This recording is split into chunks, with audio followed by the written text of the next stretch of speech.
Hello guys, ang topic po natin ngayon ay patungkol sa isang uri po ng error coin at ito po ay nasa 5 piso Canadian Mint coin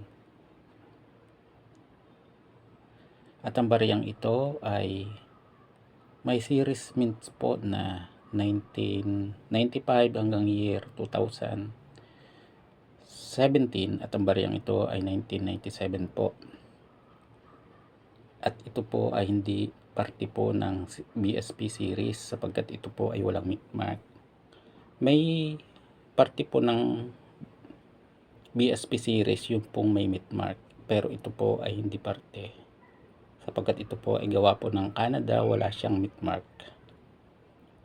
At ang bariyang ito na gawa po ng Canada ay error coin na matatagpuan natin sa kanyang gilid po, sa kanyang scallop border, sa pagitan po ng rim ng bariyang ito. Extra metal ang tawag sa ganitong uri po ng error. At ang error na ito ay makikita rin po natin sa kanyang letter I sa Republika. At makakakita rin po tayo ng linya o crack sa bariyang ito.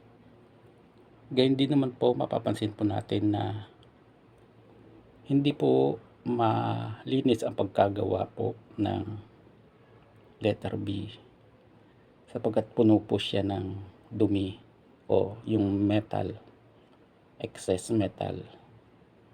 Kaya po ito'y tinatawag na field die error. Yan po makikita po natin sa overside ng bariyang ito. At ang bariyang ito ay gawa po sa nickel brass, tumitibang po ng 7.7 gram.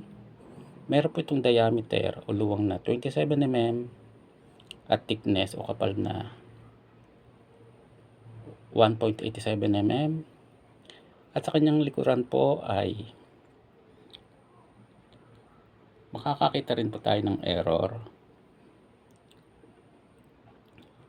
Kagaya po sa harapan, field die error. At ito po yung mga extra metal na nakasiksik sa cogwheel ng bariyang ito. At makakakita rin po tayo ng linya. Ito po yung field die.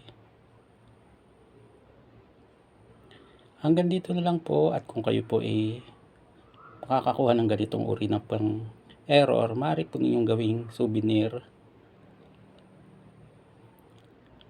Hanggang dito na lang po at salamat po sa inyong panonood. God bless.